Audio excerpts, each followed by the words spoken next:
Friends, welcome on YourPedia, and this is a very interesting video for all of you who are aspiring to join foreign universities for various programs like MS, PhD, direct PhD programs, and you are to write either statement of purpose or cover letter or research proposal, something like that. I was going through LinkedIn and I found this post by Professor Gillian Goldfarb. I found this post very relevant. I want to discuss this post with you. She has mentioned in her post on LinkedIn what a typical SOP should carry and what it should not carry. Now let me go to the post directly and share with you what she has mentioned. Now she says that when you write your statement of purpose, you should be very clear who is your audience. किसके लिए आप SOP लिख रहे हैं, आप किसके लिए SOP लिख रहे हैं, that should be very clear, and that is faculty admission committee. This SOP is for faculty admission committee. You are going to write it for the faculties and nobody else. And you know what faculties are looking for in your SOP and what they don't want, she has mentioned. Do not write these things. I am passionate about this research. This was my dream to pursue this research. Since childhood I wanted to do this research. My research will save the world. Please do not write philosophical or hypothetical claims. तो आप hypothetical चीजें मत लिखो, hi-fi चीजें मत लिखो, आप बहुत ज़्यादा philosophical चीजें मत लिखो.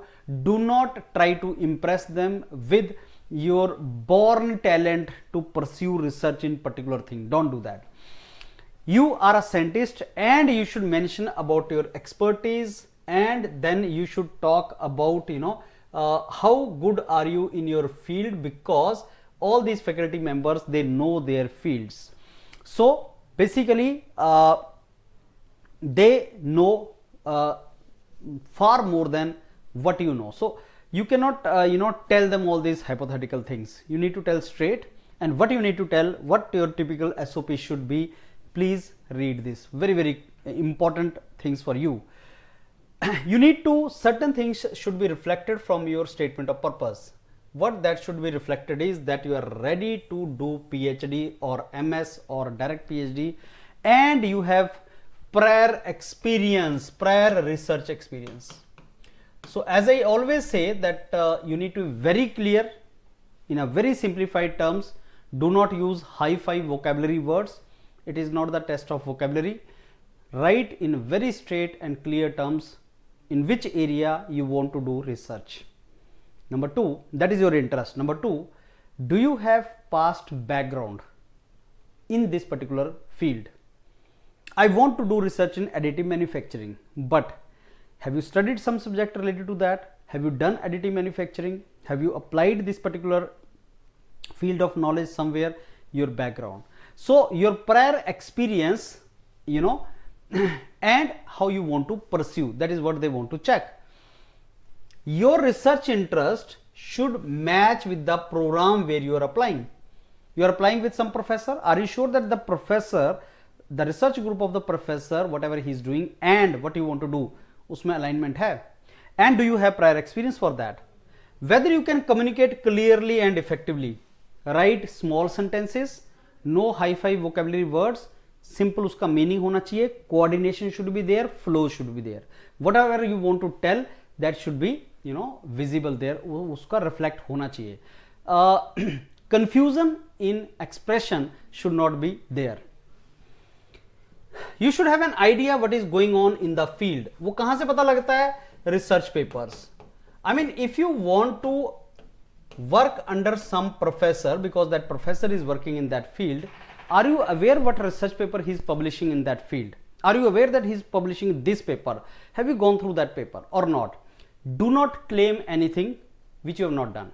I have gone through this research paper, because when he will have interaction with you and he will meet you and he will give you chance to interact, that time he may ask you that you have mentioned in your SOP about this research paper, what did you like in my research paper? That has happened, to my students.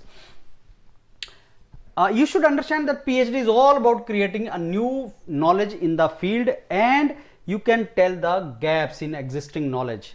Why a professor will be taking you in his research group? because you will be helpful to him. You will be helpful to him in doing something. So when you read the research going on in his research group, or you read his research papers, could you identify the gaps? And if you could find out the gaps, okay, the professor is doing this, but real world industry requires this, there is a gap. If you could make up that, if you could think that, then the professor is gonna appreciate. And friends, if you really want fully funded PhD opportunities, MS opportunities, and you want professor to give you money, professor is going to give you scholarship or money only if he finds that you are going to be a good employee for him in the form of research scholar.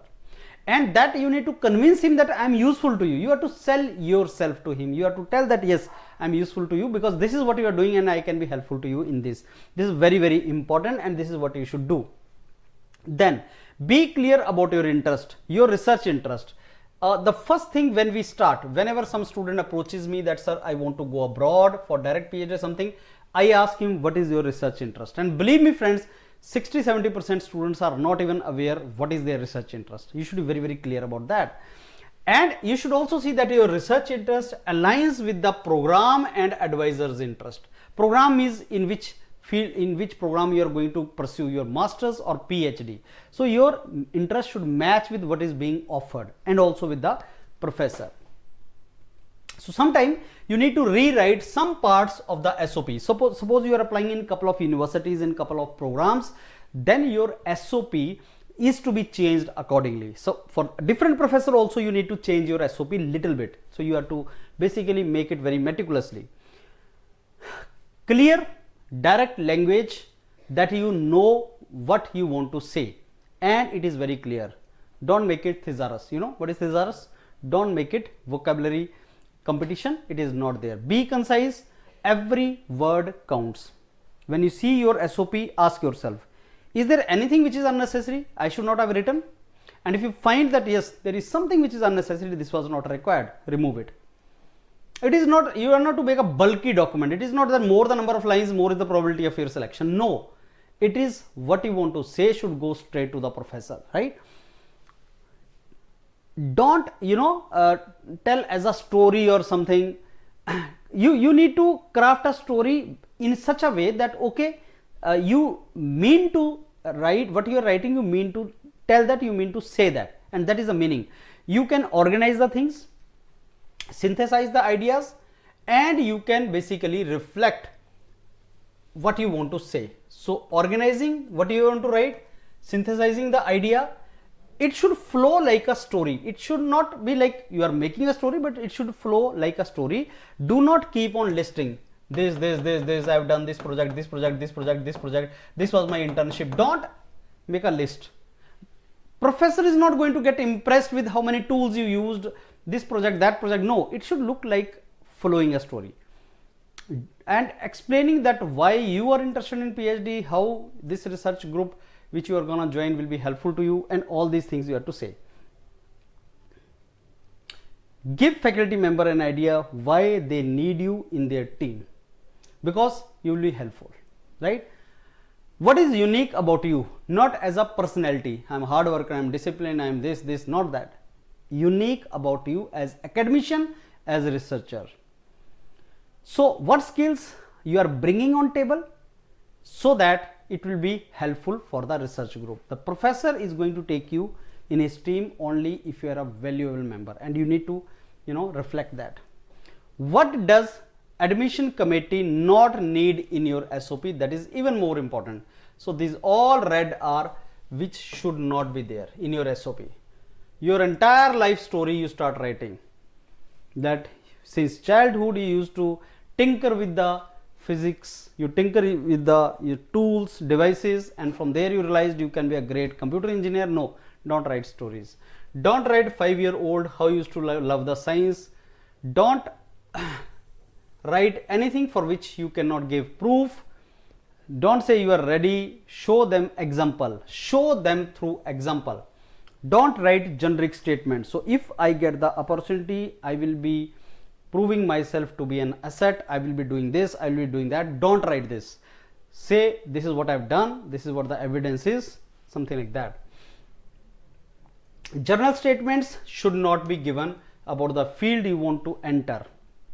Don't say that, you know, this field is very, very important, I want to join this field because this is the field which is going to give me, you know, this field is very, very important, and this is how this field is, you know, going to grow in future. So don't write that. SOP is a very, very important document, friends, and just before SOP is the mail document.